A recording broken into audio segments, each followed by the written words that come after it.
We live in an age of shouting, but at our best, Americans argue out our differences, pushing ourselves compromise by compromise to a better place.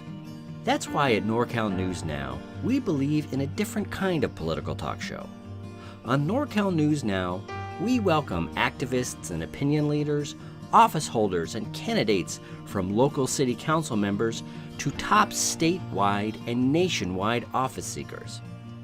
We talk to them like they're humans, and we expect them to leave their talking points at the door and talk to us and our audience like we're humans too. We believe in unvarnished, in-depth, wide-ranging discussions on a whole host of different topics. Handmade in Northern California, our show is not actually handmade. We make it with professional cameras and microphones like every other broadcast show. We are, after all, not cave people. You can find NorCal News Now on Facebook, YouTube, Instagram, our website, on your favorite podcast feed, and on ancient communication technologies like smoke signals and television, but not smoke signals. I think by this point you can see we're a little bit different. So give us a shot. NorCal News Now, a political talk show at the intersection of politics and real life.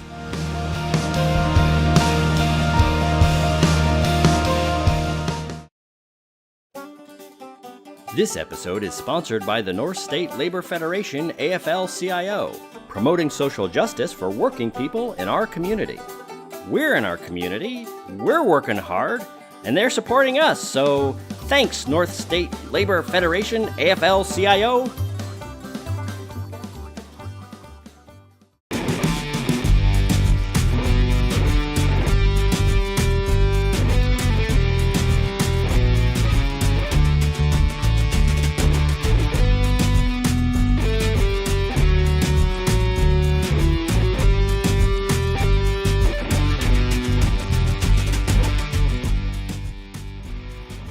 On this episode of NorCal News Now, we're chatting with Butte County Supervisor Bill Connelly. I'm your host, Mike Richman. And I'm political organizer Aaron Haar. Are you organized? I'm back from my one-show suspension. Yes, you did. You served it for, I think, for PED. I have to apologize to the viewers because I was terrible with that Zilka Pfluger episode. And she was so genuine and she was so nice. And I did blah, blah, blah, blah, blah. You're never terrible. Yeah, you know, well. I mean, terrible's a hard word. I learned my lesson, and I'm back. Right. Wait, what do you think? Are you watching the presidential stuff yet? You have a horse in the race yet? I have no horse. I'm just watching I'm still contemplating my bet. Okay. Because we have such a long way to go. We'll talk about it. We'll talk about that. But first, Chris is going to have to give me the copyright talk again. I don't know. That's right.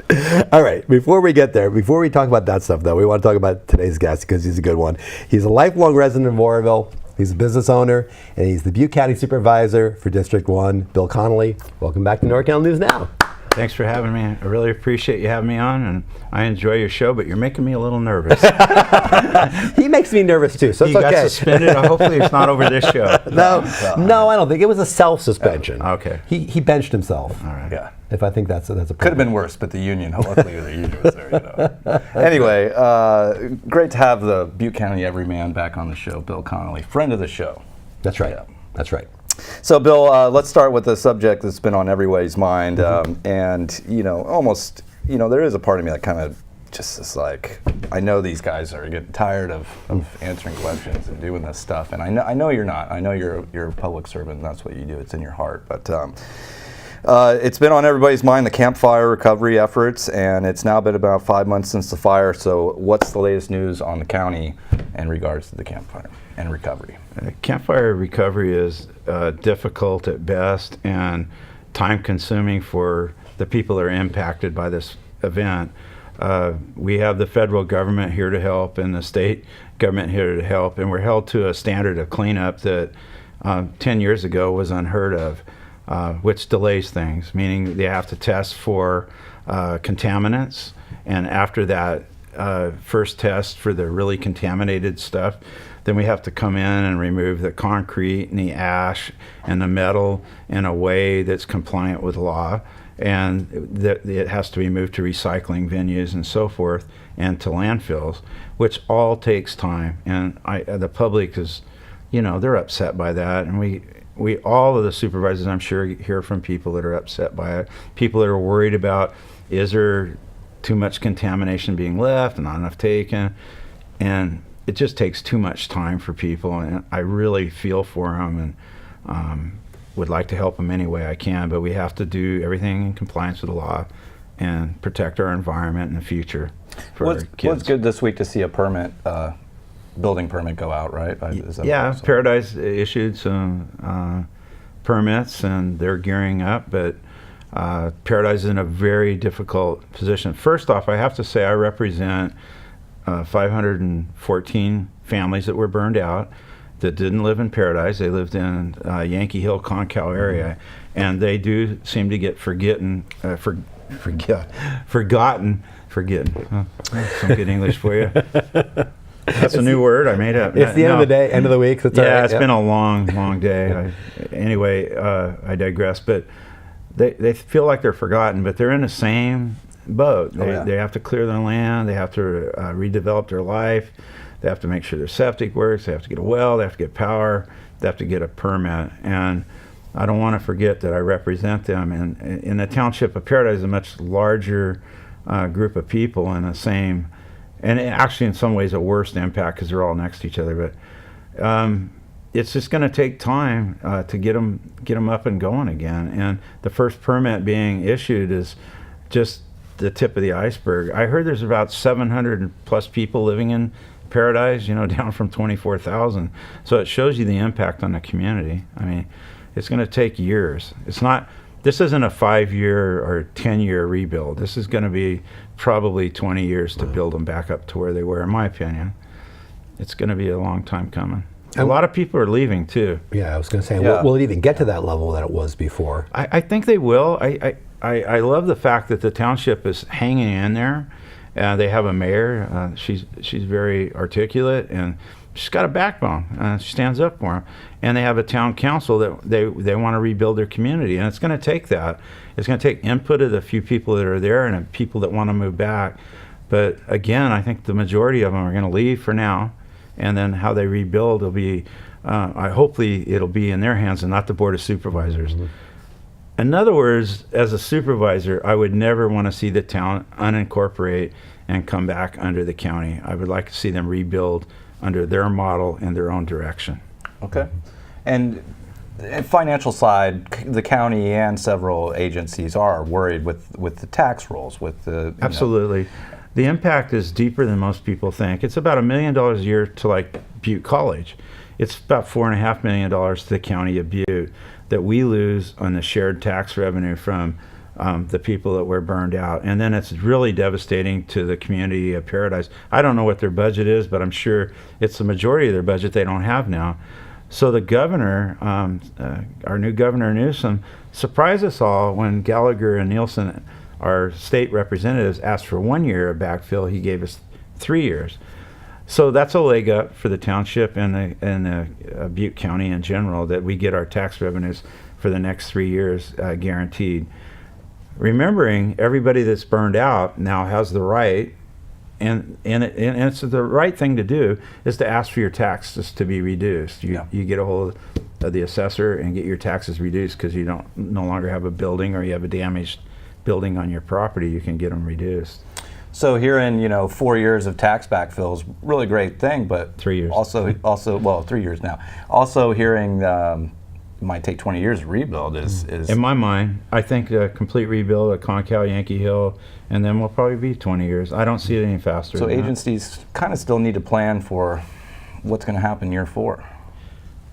If you're a park district, you're a town, you're the water district in Paradise, all of which is severely impacted by a lack of customers and a lack of cash flow. So it'll be interesting to see. We have to be necessarily cautious as we see how they rebuild and how they float themselves.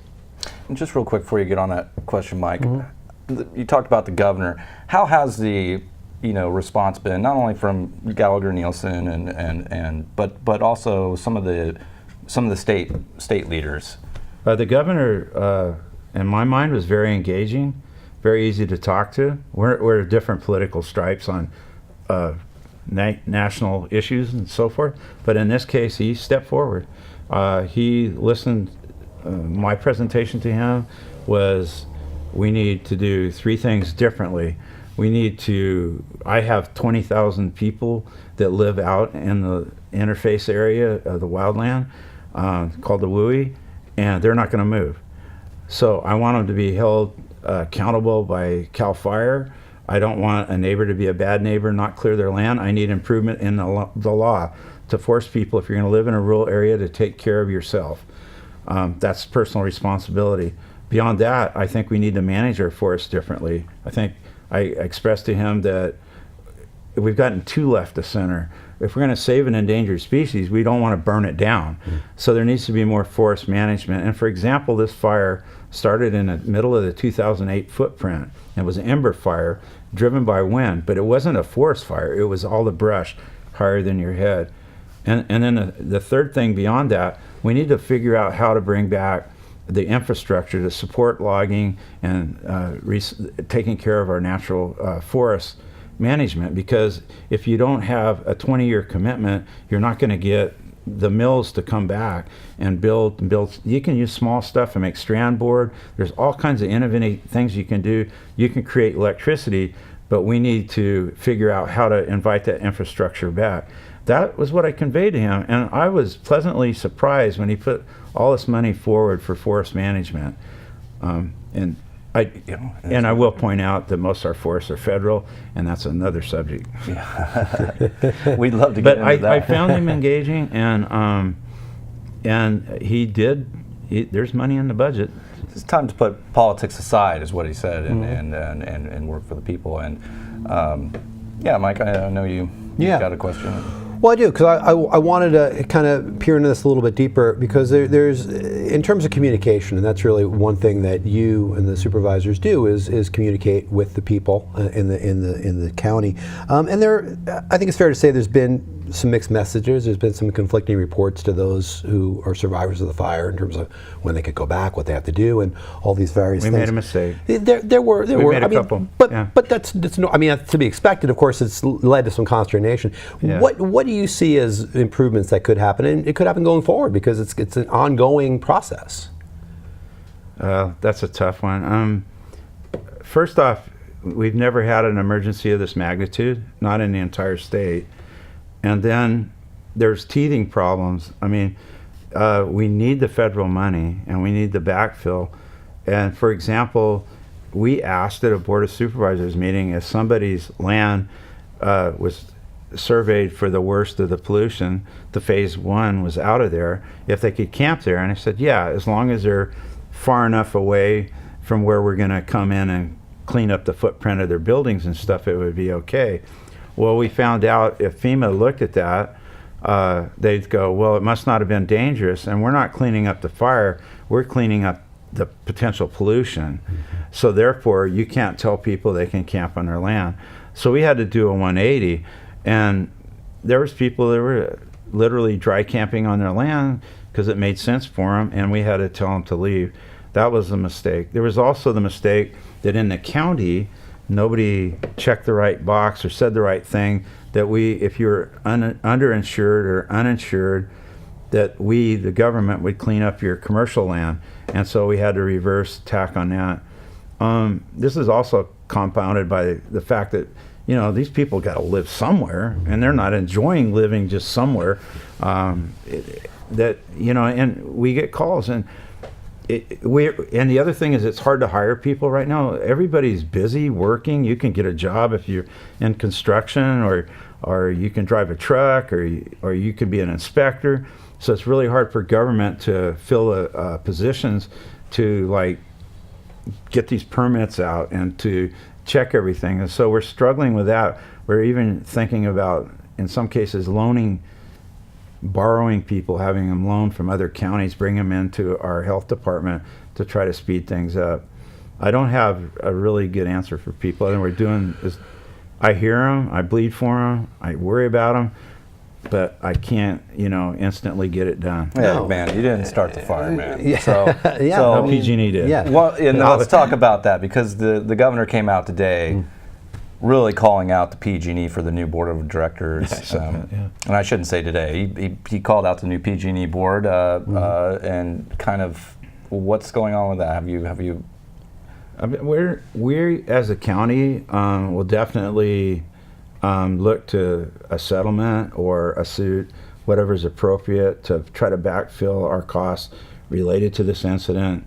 If PG&E is totally proven guilty or admits to it, it seems like they are. I think it would be wise to settle with them, not go to court if we could, and put that towards recovery. And remembering we're going to have a budget gap for several years too at the county level. The PG&E workers are really good people. I don't think people should be personal with them. I think they're doing their job. It's basically the culture of PG&E has grown to the point that profits got in front of safety, I believe, and we need to address that. And as far as the governor's take on it, I read the article in the Bee today that he doesn't think it should be people who are looking for profits ahead of management of a power company. And I can agree with that. I somewhat agree. I agree with that. Yeah. Well, let me turn to another topic if we can. Fishing? Well, water. Yeah. You were here with us almost exactly a year ago in April of 2018, and we talked about water policy at that point. We also talked about the Oroville Dam spillway, which is it's on my mind. It's on your mind, and we talked about it before the show that it's the fire kind of just put that other issue to a lot of people's back of their mind, but it's still in the front of your mind. So what can you tell us about the latest with the spillway and the Oroville Dam situation? First off, I want to thank our Senator Feinstein for putting some money into the budget for independent dam studies. But I have to state that it seems like DWR and the water contractors kind of like use the old jujitsu or judo. They've took the momentum and spun it around, and we're going to these meetings where local electeds meet with DWR, and their ideas, they're going to form a new interagency task force or inspectors that are going to inspect the dam and make it safe. And I'm just not buying that part of it. There's a group of us, the Feather River Recovery Alliance. It's local business people, independent of Butte County or anything, that we're writing an intent to we got a motion of intent to be an intervener on any new license, that we don't believe this approach to the safety is adequate, and that is being written as we speak. I hope to take it to DC next week. If we get it done this weekend, we're going to start at 10 o'clock tomorrow and try to finish it. I personally am going to write an intent to do an intervention, if not an intervention, on the recreation, and basically not promises but obligations made to the community. Yep.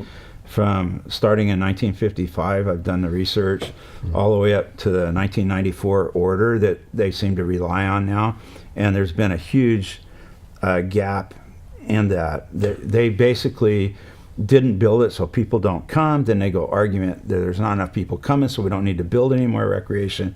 But I think I can substantiate, and I've done my research and I've done quotes out of their documentation that prove that this has been an ongoing issue. And I'll just leave you with this on the recreation. There's 9 million people within 150 miles of the dam. If they built out Craig Access as the largest camping area as they promised, it would be full on holidays. If they had done half the things they had done, it wouldn't have been a negative impact on my community, Oroville, and the county in general. Also, on top of that, the way the dam is operated is not safe. Right now, it's not safe. It's not something to panic people, but if you have over 100% of the snow up there, and you've got a lake at 840 feet last time I checked, if we get warm rain on that snow, which happens like every decade, and more recently it happened a couple years in a row, but let's say it happens every decade, that's like having a revolver with 10 bullet holes in it and you're spinning it. And that's what they're doing in the local community, because they need to change the operation of the dam to more scientific based, climate action type. They need to go out and understand what the runoff's going to be, what the impacts are of the snow in the entire Feather River Basin, put public safety first, fill your lake for your water deliveries, knowing what you got, the gas in the gas tanks, the snow, and I would be good with that. I mean, it would impact recreation in a positive manner. We could fill the lake, keep it full as long as we could, all these things. But right now, it's linear. On a certain date, it's going to be on a certain level, so we can project what our contracts are and how much water we're going to deliver.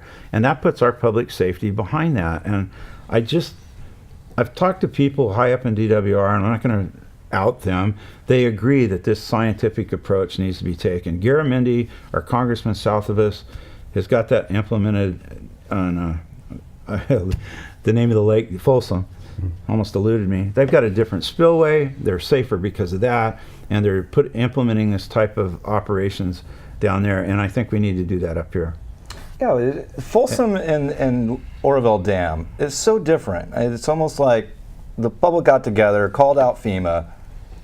FEMA came and gave the dam. And one specific thing is they put cavitation grooves in the new spillway at Folsom, and showing that those air pockets couldn't break through the concrete or couldn't push through the concrete. And I mean, so there's a lot of theories out there and different things. But did they do a cavitation layer on the?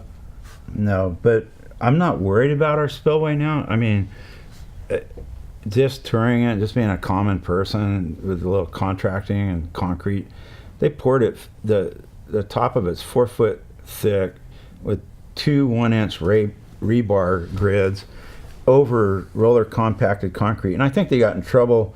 I'm not a scientist or anything, but I think they got in trouble because they rushed it and it surface cracked. They'll probably have to seal it forever. I think that's what the tarps are going on now. And that's fine with me. I think the main difference you need to understand, which is like getting punched in the gut to me all the time, is Folsom is a federal facility. Shasta is a federal facility. And the differences are just that. Because they're a state facility, they don't do payment in lieu of taxes. We lost 41,000 taxable acres at a simple CPR of under 2%. Right now it'd be around $8 million a year to the county we don't get. They get a share of electricity without a big fight about it. We get none. They get a share of water, which we had to fight over. And I could give you the whole long story, but we net about $1 million a year. They also developed a recreation in a much more robust way. And then they also pay their local sheriff to patrol and safety and help them out. That's one of the settlements. But the biggest difference is because we're state, the most honest explanation I've ever had from an attorney from the water contractors is we don't have to. The law doesn't say we have to. And I guess my quote is, quoting Supervisor Lambert, they're not fair. And Lambert will tell you the fair's in August. But, you know, these guys are not our friends. The individuals are great people, but they don't send a guy up here to wine and dine the county supervisors and the city council people of Oroville or the mayor because they're our friends. They're here to keep their costs down. And that's what MET and Water Contractors Inc. do. I could out them by name, but I won't. And so the biggest difference, to leave you with this, is because that's a federal facility, it treats the public in a much different manner. Another thing we talked about last time you were here, and I wanted to get your update on it, was Route 70. We talked about some of the safety concerns on Route 70. It goes right through in the middle of your district. It's actually the border of my district. Right around the border. All the way up. Yeah. So Concal, I get Concal on the other side. Right. So I have good news for you. Good. Let us know. So what's going on with that? What's been the latest? The really good news is that Butte County's projects at current cost were fully funded. Mm-hmm. We can go 5 lanes to the border, including the bridges. We'll start next spring. BCAG is the lead for Caltrans. We have a great relationship with Caltrans. We've met with the State Transportation Board. They looked at each other. They looked at the map with all the crosses, and staff did a great job on that. and we're funded. That's great. Where we're working on now is there's a gap. Matter of fact, I can tell you that we're gonna start this spring. It's gonna be from Ophir Road in Oroville, right there at the big hill, out to the Palermo. That'll be phase 1. Then phase 2 will start the next spring, and we'll get past the traffic lights down towards Cox Lane, and then phase 3 will go like that. Last will be the bridges. Marysville is going to start in 2020, coming under the bridges and widening that, which is really pretty dangerous. We have trucks stuck there, and it's 2 lanes, and that'll start. It's not going to relieve the problem right in Marysville, but it'll get them out. The gap is only funded 3 lanes. We're about $32 million short. We at Butte County Area Governments, BCAG, have offered to do $4 million of environmental and surveying or whatever it takes to get that to 5 lanes too. There's a small group of people in Yuba County, I call them the flat earth people. They believe that they can move it somewhere else and it'll be less of an impact and blah, blah, blah. But I don't believe they're a majority. I believe that working through Caltrans, we're going to get that 5 lanes. That's our gap, but we need that $32 million to fully fund that 5 lanes. So the good news is we're 5 lanes to the border. The little bit of work is the $32 million to make up the gap between coming out of Marysville to the border. It only makes sense. They did this. Route 99 went to 3 lanes and it just pushed the deaths and the accidents south of Yuba City, and then they had to go to 5 lanes later. Mm-hmm.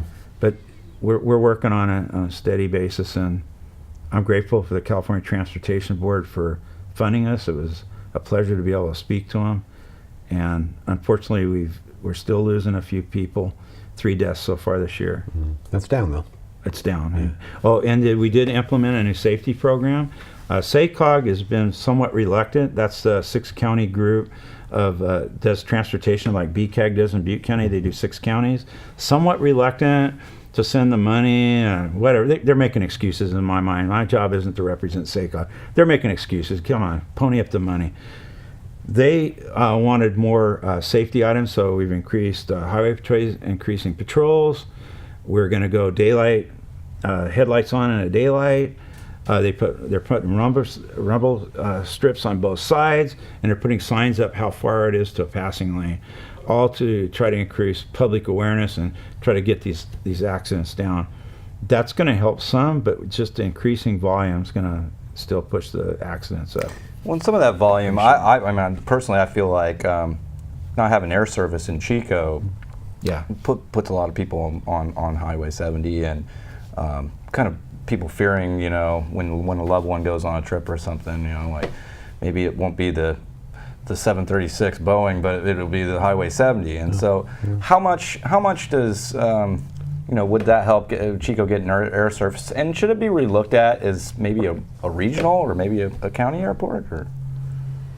I think air service would be great. I'd use it if I could. You know, I mean, the only trouble was when you go to San Francisco, you might get fogged in. Yeah. Oh, yeah. I'm trying to go to D.C., so I get into Chico, I get down there, and you get hung up, you know, or coming home. But I think, yeah, I think it's got to help. I think we should look at some of these issues as regional. I mean, a 4-lane highway system from Chico to Sacramento is not going to hurt Marysville. It's going to help them. I mean, we're going to recreate back and forth. We're going to, you know, go to school back and forth. Yeah, these are things that we should look at a regional. Well, your airport, I don't know how many that would be, but we do need to qualify this as this emergency with this fires, putting more traffic on there, and even working on the dam and the improvements that are being done there, more traffic on the roadways. If I may briefly, I hope people understand, if we don't figure out a way to boost recreation and bring more jobs to this community, when all of this work is done, there's going to be a downturn, and it's going to be dramatic. And I think it's our responsibility to try to attract more recreation, which is clean tourism and stuff, and look for more people to move here. And that 4 lanes could help with that. You know, I'd like to get some people out of San Jose up here. I think they probably would like to get out of San Jose too, I would imagine. Bring them high-paying jobs in here. Yeah, help the community out. Exactly right. And it's tough for people trying to start businesses here when you bring, you know, you bring the higher ups out to, you know, see ya, and then get into Sacramento and got to drive up, and It's a dangerous drive. it's hard to recruit employees, from out of state. And our housing crisis right now too. Yeah. Well, I wanted to ask you to turn towards politics. Can we talk about politics for a little while? You bet. Is that okay? I'm going to announce right now I'm going to run again. I got one more in me. Right on. Darn. There you go. We broke some news. Run, Bill, run. It's only a year away. So there you go. Well, this last election season brought some changes in the composition of the yes, it did. Butte County Board of Supervisors. It did. So how would you say it's been working with the new supervisors, Lucero and Ritter? And do you think they've integrated well with you and with Supervisors Lambert and Teeter? I think Tammy's wickedly smart, and she's experienced, and she wants to do things that the rest of the board probably doesn't agree with. It's obvious that she'd legalize marijuana, and we're more, as the three of us at least, are more about the status quo is working pretty good. I think she brings experience and wants to help with the homeless situation, and she wants to address mental health, which I can work with her on both of those subjects. And I think Deborah Lucero is still finding her feet. I think she's well-intended and very attentive and takes a lot of notes, asks a lot of questions, and once she settles in, we'll work out where we can agree and work together. It's along with having a CAO that happens to be very experienced and very good and a female, it's just a different board to work with. It's part of my job. I mean, I'm good with them. There's always a transition that goes on. Yeah, they represent their district. They're elected by their district, and I try to keep my nose out of their district, and I'll work with them when I can. Yeah, but yet you work together as a board, and overall there hasn't been a big fight or anything. I think Tammy was over the marijuana issues a little upset the last meeting, but that's the way it goes sometimes. You appreciate diversity. I mean, I love her. I mean, she's a good person. I like her. Tammy, talk about diversity. I like her. Yeah. Well, you're. I mean, we've had you on the show a couple of times. You're that kind of a guy. I mean, you do try to build bridges. I mean, I think that. I mean, as long as you're not bothering me or my family, we're going to try to get along. Well, yeah, sure, and that's the job anyway, right? I mean, that's really what you're elected to do. If you don't love people, don't take this job. Yeah, because that's what makes me smile. I mean, you don't know how much you can love somebody until you meet them. Yeah, it's cool. Yeah, and you're my own family. I have problems. Yeah, right. I got cousins that don't talk to me and stuff like that, but But we talk about this with anybody in any level of government. I mean, you're a supervisor for all the constituents in your district, not just those that voted for you or have your same political outlook. They don't come in. I don't ask questions. I just try to help people. Yeah, that's the job, right? But come on, Bill, give us some scoop. What's something about them that really annoys you? Do they leave their speakerphone on when they talk or listen to music or? No, they are who they are. It's going to be fine. Yeah. I had a high five Tammy the other day. She said something that was just so cool.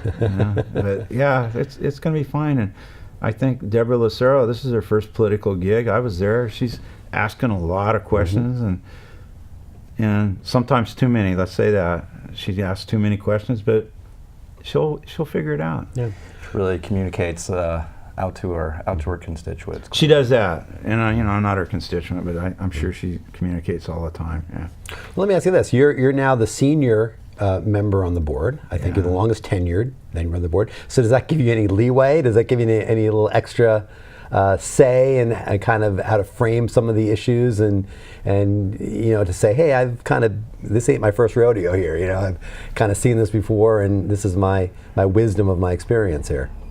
I can bring history into it sometimes. I can say, hey, 8 years ago we did this, 12 years ago, this is why this happened or anything. But I don't abuse that. I don't try to go behind the board and do things that other people have done in the past. I am right up front. I mean, I'm not. There's a lot of things that I've learned over the years that I can apply, but no, I don't look at it that way. I've been chair 4 or 5 times, and I'm not too interested in doing that now. I just want to keep doing my job. I'd like to accomplish some things like Highway 70. I'd like to see us, build a more robust. We need more businesses that actually pay living wages. We need something that grounds us. It can't be just the university and farming. We've got to get something in here that brings back our economy so it can kind of stand on its own, so our people have somewhere to go, and that includes some rational, good growth. I want to work on that, and I've always got the Veterans Memorial Park I've been working on for 15 years. I'd like to get that done. But yeah, there's some things, and then some sort of reasonable settlement from the state on the dam, and look for more public safety in the operations of the dam. Those are things that are on my mind all the time. And then if we're not trying to flood us, they're trying to burn us, and I got to help all these poor people. They kind of too important to walk away right now, huh? Yeah, but there's a limit. I'll do it one more time, but you're gonna have to really ask hard. I'm on my stride. I mean, yep. I know a lot of people, and I look at it this way. I never dreamt when I got into this it'd be this challenging and so interesting, and you're always learning and meeting people and doing things, and that's part of my DNA. That's what makes it work for me. Not that I'm the smartest person and most articulate person, but I'm pretty good at what I do. I'm above average, I'd say, but I'm not going behind anybody's back to do anything because I've been on there the longest or anything like that. Does that answer your question? Yeah, absolutely. Well, you elect somebody, I'm going to work with them. Yeah. That's my job. It's not like I don't choose who people elect in other districts. I work with them. I'm pretty. Jane Dolan taught me this. Don't get in my district. Because I don't know exactly that person calling me from your district, what their history is or what they're doing. And it's because there are some people that are very manipulative. There are citizens that are very manipulative or less than truthful about things, And if you don't have an intimate relationship developed with them, you got to learn that. So if I go over in your district, I may be way behind the learning curve and hearing half the story. Does that make sense? Mm-hmm. Mm-hmm. And so that's why I stay out of other people's districts as much as possible. Yeah. You alluded to it when you were in that last answer that it's been hard. I mean, it's been a hard year for a lot of people, and you can hear the compassion. You can hear how much of a struggle it is, and everybody who has been part of this solution. We talked about the Sheriff Honey, first responders, nurses. I mean, so many people have helped, and it's hard. I mean, of course it's hard for the victims, but it's hard for those that are helping. What do you do to kind of get yourself back through the struggles and back to refresh to do that work and tackle it? Well, first off, in reaction to the emergencies, I tried to pick and sometimes kind of break the rules a little bit. I was running some dog food to people that stayed in place and made it, and I wasn't doing it to like upset anybody. I was just doing it to help some people. And as far as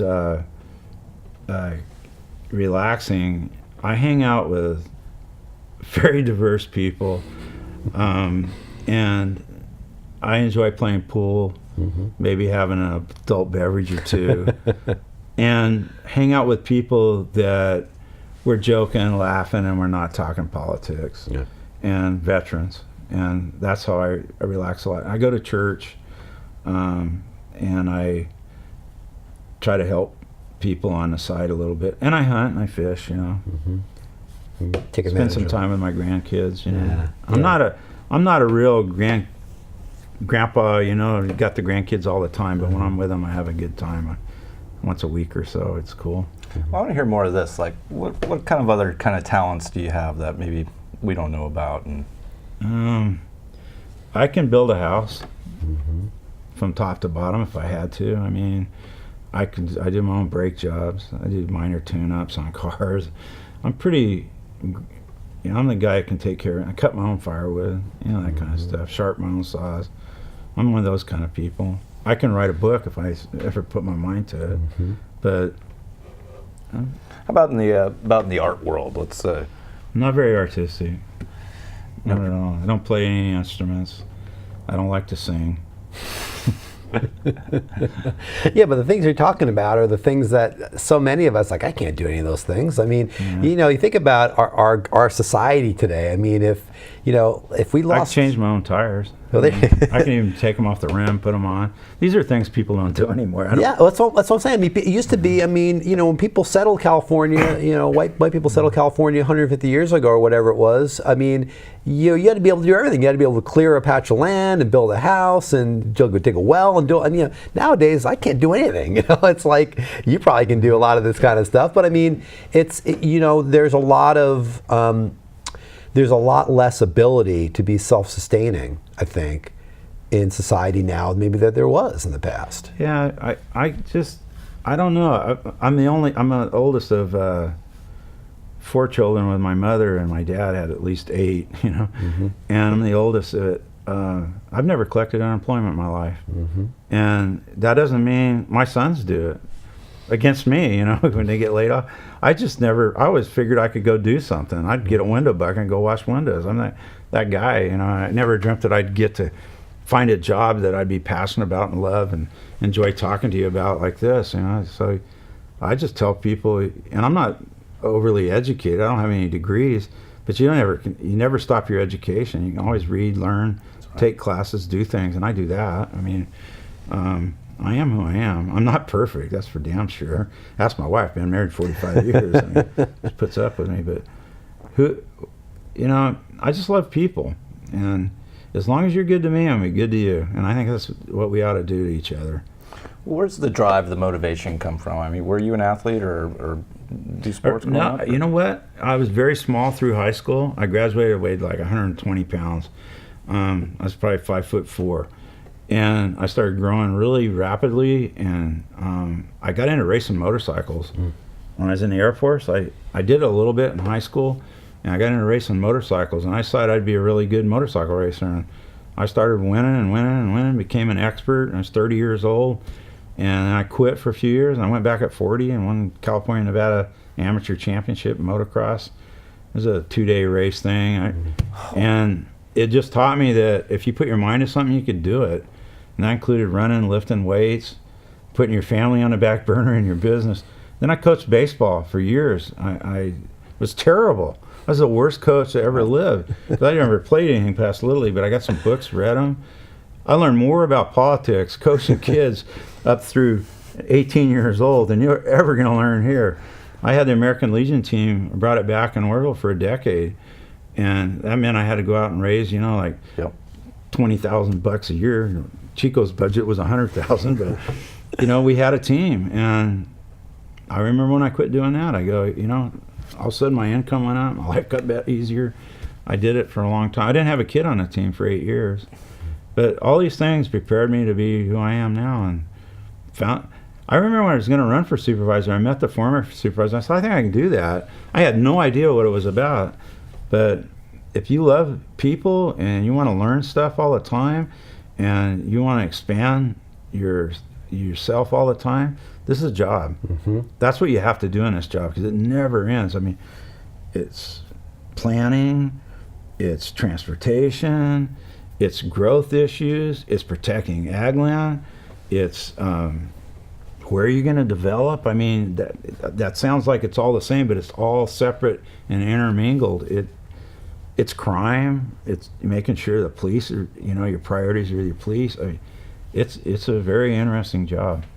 Yeah, it's interesting to hear you talk about how you kind of first got into this. You looked at it, you said, I wanted to build a vet memorial park, and I thought if I got in here, it's still not built, because everything else is really much more important. Not that I don't love vets and think the sacrifice of veterans from Butte County should be honored. It's just that the job is a job, man. It's supposed to be part-time, and it almost got to be there, and then the dam crisis and the fire. Yeah, that's really interesting stuff. And I'd like to get your take on, you know, we have the fire victims, and we have county employees, and we have county employees that were fire victims. I mean, how is the county workforce doing in this tragedy? It seems like every agency is really on things, whether it be the traffic a little a little more congested and things, or just the dealing with more of a load than we're used to, and sometimes that can put strains. There is strains, and I'm not at liberty to name anybody, and nor am I giving anybody's name, but we still have people that are out on leave. Some of them came right into worked while their houses were burning, and because everybody's made up a little bit different. Yeah. There's a little post-traumatic stress in people that were affected by it, and we've been very compassionate towards them. Employees can share leave and so forth. With that stated, I think our employees stepped up and did a pretty damn good job, including our road crews. People forget they were in danger running equipment. Of course, our fire department, we contract with CAL FIRE. They stepped up, and the sheriff department, the Paradise PD, they all worked really hard through this, and some of them while their houses were burning. And there's going to be an impact on it. I was in the military, and I met people that were in combat or been in an airplane crash or whatever. There is a repercussion sooner or later with them, and we got to watch out for them, help them when we can. I hope that people that want to stay here and rebuild do it, and I can understand people that leave because of it. It was an opportune time to get the money and leave, and I hope the best for them too. Yeah, and it kind of makes it where another forgotten little phase of this might be a mental health phase. We've asked for mental health. The board is very supportive of it, and that's where the ladies, more compassionate, more blind. They're going to those types of subcommittee meetings and so forth. But yeah, it's available. I just don't think everybody's asking for it that needs it. Yeah, and it's not some, maybe it gets some bad rap. We're not all crazy. It's just, sometimes it's good to get in there and talk about things. Well, you burned out of your house. You had to leave, lost everything you've got. Yeah. Grandmothers. I have friends that lost every antique, the family, and just the impact, or they lost their animals, or they lost a human being. Oh my God. We want mental health services available for them. We want them to be able to talk about it. We want to help them. I think that's very important. Yeah, because it's the kind of thing that you can't ignore. I mean, you can't ignore it if you're... It's in you now. Yeah, and I mean, you can't ignore it if you're trying to help somebody who's going through it, and you can't ignore it yourself. You have to be conscious yourself of a struggle you may be having, and you talk about PTSD, and it's the kind of thing that it can creep up on you through nightmares or whatever it may be, and you have to realize that you got to reach out, and you got to get some help if you can. And help others. And a lot of people found a unique drive and wanting to serve others through this. Yeah. They did. And so, I mean, young people out there, you mentioned it before about, if you like this, you should run. I mean, not only young people volunteering or even serving in office. I mean, how do you think about that? Do you think those... I think I'm pretty old. I'm 65. Young people that have been on their own, had to make their own way for a while, and understand the impacts of what they do, are totally responsible. Yeah. Inexperienced people that have been taken care of all their life and don't have that grounding, no. You just got a different perspective on life. I did. I mean, I left home at 17, married at 19 in the military, and I certainly wasn't as mature as I am now. But yeah, I think they should engage and learn. You worried kind of about the recession, or what do they call it, secession? Succession is difficult in county government now. We're having very difficult time recruiting. Education does not relate to experience, and there needs to be that balance for the pay. And we're finding that people want the pay without that experience, that finding out what it is. Really, the book says this, but this is how you really got to solve it. We're having difficulty. We got about 30 open positions at the county that we're actively recruiting for, and everybody can get a job right now. That's a good thing. That was a great question. Youth should step up and they should take over, but I'm torn. You know, I want them to be experienced. I want them to be balanced. I want them to, you know. Well, I hear you, man. I guess I don't have a college degree, and I mean, I've like you, I've worked through it since I was, 14, 15, 12, delivering newspapers. I was going to call you doctor. and you can get that experience every night by staying home and making your life about knowledge and wanting to, especially now, wanting to be a sponge. Yeah. And but if it's on Facebook, it probably isn't true. maybe I'll be. Maybe I'll get called out for this, but I think too many people ride through their life on their diploma, on the red carpet diploma, and just think, this is it. This is the work I did, and this is going to get me everything I need. I think in my experience that education can be a great benefit to somebody, and I have friends that are very educated and very articulate and fun to be with, and very balanced. And I've seen people that are very educated that are just stupid. I hate to put it that way. They may have a degree, but they just don't get it, in my opinion. Yes. And so you can't put anybody in a box, you know what I mean? Yeah. Let's agree on that. Yep. One thing I want to say about the disaster is that people from all walks of life have donated and helped.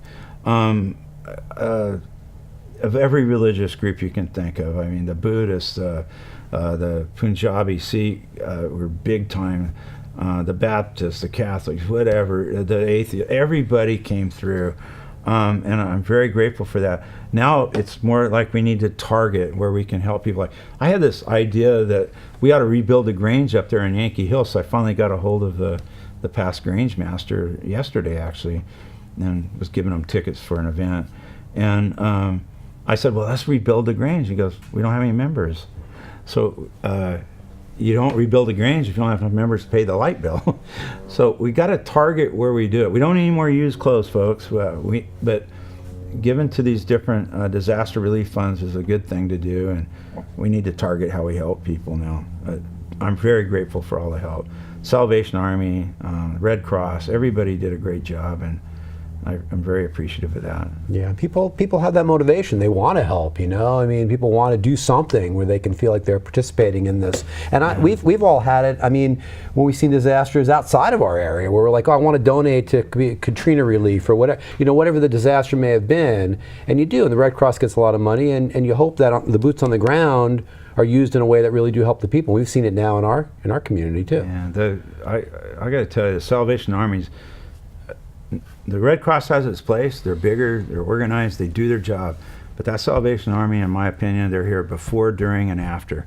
Any funding that goes into the campfire of the Salvation Army will be in a fund that'll be used with a little bit of overhead, and it'll be used till it's used up, and it can be 5 years from now, it could be 10 years. And I serve on the board in Oroville, and I like the fact that they're very dedicated. Mm-hmm. I think history is going to show this disaster, but it's going to show the great response from the communities here. And look at all the fire departments that came. I know they were paid, but that's still getting away from your home, coming out here and helping, and now all the people doing the cleanup. One of the major problems we're facing right now is where to house the workers, because we don't want them to overwhelm our tourism and so forth, because that's part of our recovery. So there's going to be a large camp going in on Mr. Seidenglanz's property, the old Louisiana Pacific property there off of 70. Mm-hmm. I believe it's going to be about 3,500 people to be housed there in temporary housing. So what do you have to say now as far as like public safety and people that maybe have gotten to the point where maybe they'll say a little gripe here or two? Oh, the traffic. Oh, we got some I mean, can I be really blunt about this? When a guy gets up from Chico and whines about the impacts of crime and the traffic, and I go, really? They're all shopping in your community. Yeah. They're all spending their money there.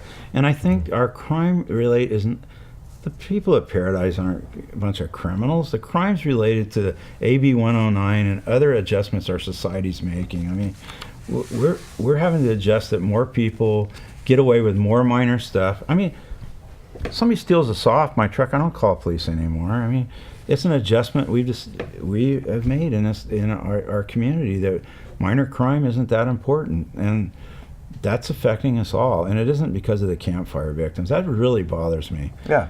And people need to Does that bother you, too? It does, and people need to slow down. And I mean, one of the things that we unlocked this great potential we have in each one of our hearts, and it seems to be going away now. And there's some machismo grumps out there that really need to understand. Hey, we need to slow down and be good to each other. Yeah, we're losing a lot of good people are moving away too and yet there is hope. We rebuild. Yep. I think we agree on that. Good.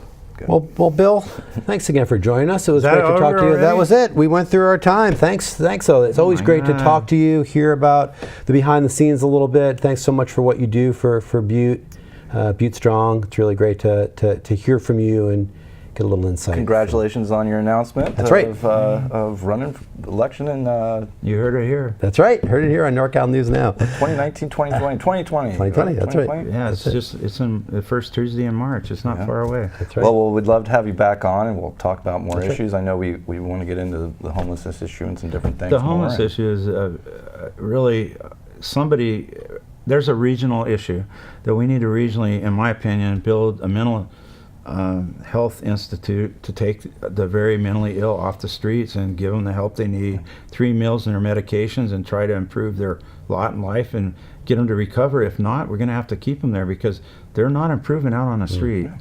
And that's something that has to be done in a regional manner. I've read the models. Some of them stay 3 days, some of them stay 5 years, but it's a transition. And I don't think you can do that 12 people at a time in a neighborhood. I think we have to address that in a regional manner, in a large institution probably. Well, we're going to get And to be that. very careful it's not abused. Right. Yeah. Thank you so much. We're going to get to that next time. Thanks, Bill, again for joining us. You're welcome. Good seeing you.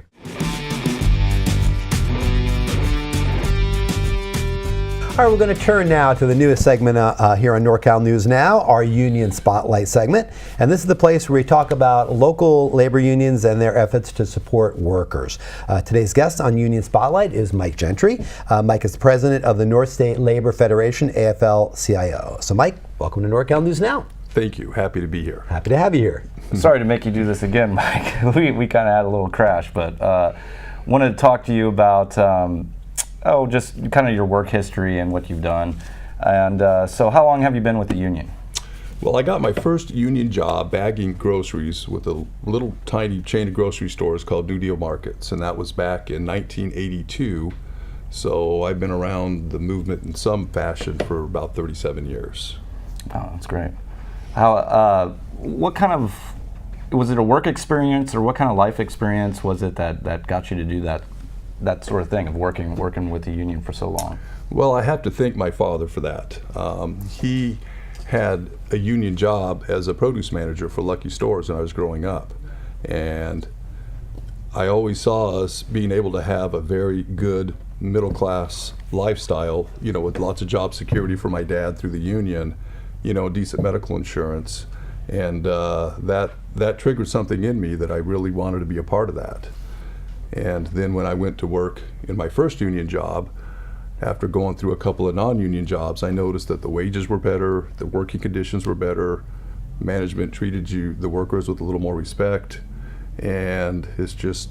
Weren't fired for using the bathroom or anything? Exactly. Yeah. And do you think that, there's kind of a certain political segment in the country right now, a sentiment, I guess you'd say, that, it's more conservative maybe for the last couple of years. And do you think that's really affected in any sense the membership of the union, the message of the union to the general populace? What do you think about that? It has. In my opinion, I think that's diluted our message, and we've been having a lot more difficult time getting the message out of what unions really do, and they've been pretty effective. And as a result of that, union membership has been declining, for the past 20 years. A lot of that has to do with NAFTA and that whole mess, and it's caused a lot of factories shutting down and exporting jobs overseas, and that's just really hit the unions hard. Yeah. Now, the North State Labor Federation, you're still president of the North State Labor Fed. Yes. How's that going, first of all? And then what is it? Tell our viewers what the North State Labor Fed is and kind of, it's a lot of unions all mixed into one, right?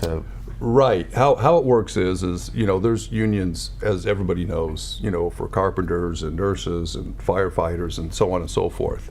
And what we do is the unions will send delegates, a couple of delegates, to join the North State Labor Federation, and then we could help all the unions broadcast their message any way we can. We help them with rallies, or doing such things as assisting them with contract negotiations. They need help with that, getting their message out, helping in the political environment so we can get people elected that support working men and women, to start getting some traction back to getting our correct message out of what unions really do. Yeah, it's a big portion of the public. I mean, these are teachers, nurses, home health care workers, court clerks, or who else we have? Oh man, there's just quite a few people that are in unions that you don't realize that Exactly. I mean, and some of them have very, very small numbers, so it makes sense to have a bigger group. You have a bigger voice that way. Well, there is strength in numbers, and I really enjoy working with all the different unions in any way we can. We do have a good amount of resources available to assist them, whether you need to put a billboard up to get their message out, or there's strength in numbers. So if you got a small union that is going to have a rally and you need a lot of people to show up to get the message out, we have all the other unions supporting the smaller unions.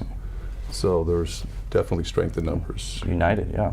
Mike, do you think that the average person in the country understands what unions mean? I mean, the message has been out there for a number of decades now, but maybe that message has been undercut a little bit. Maybe it's not being heard as well now as it used to be. I mean, do people understand what unions have done for the average working man and woman? I think that by and large, they don't really understand. Obviously, there's that segment that does get it, and they do understand it. But like I said, by and large, I think that the unions could do a better job at getting our message out.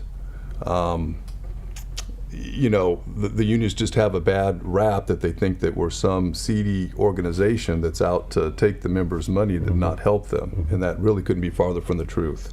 Labor unions are nonprofit, and we're only as strong as the last person that goes to work, the strength of the members.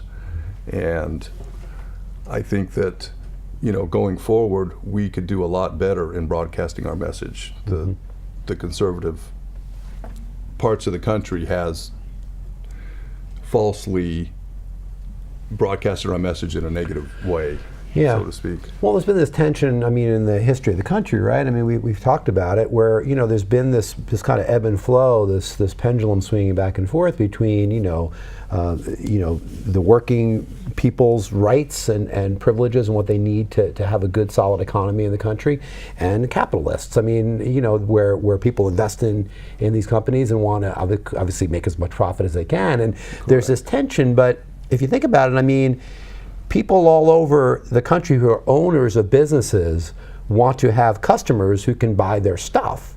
And if the people that work for a living can't make a good income, they won't have the money to buy the stuff that those people want to produce and sell. So you think about it, it's kind of a symbiotic relationship. Really, it's not this opposition, it's really a unified system.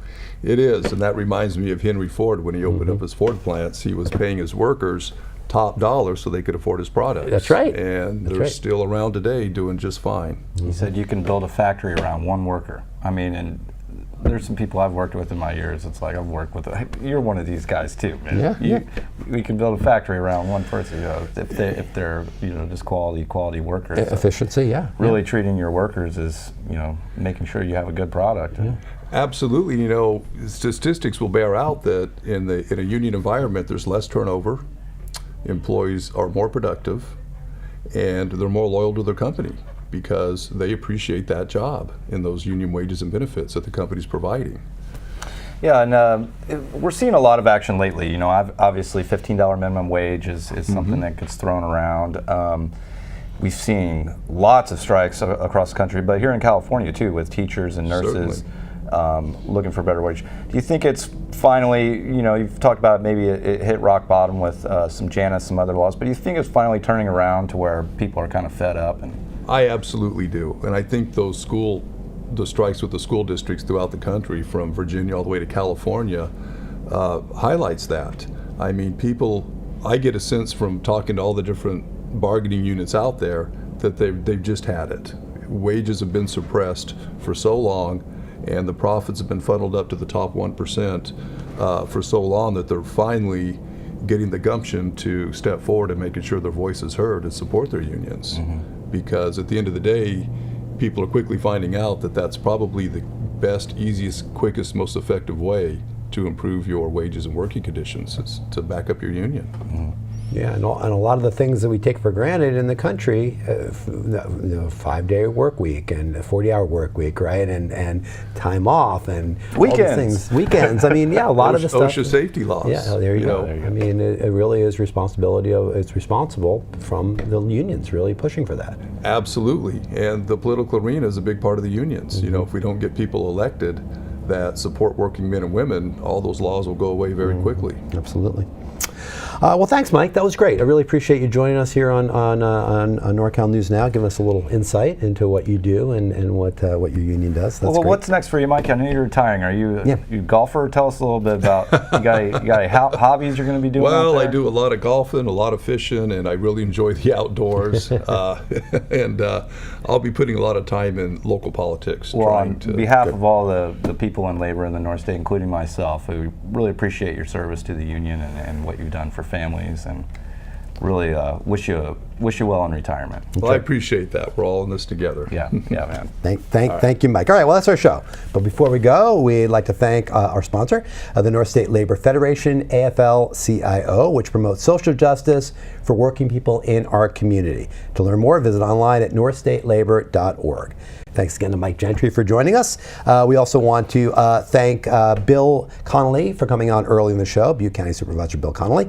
And don't forget that NorCal News Now is available wherever you download your podcast, so check us out and subscribe.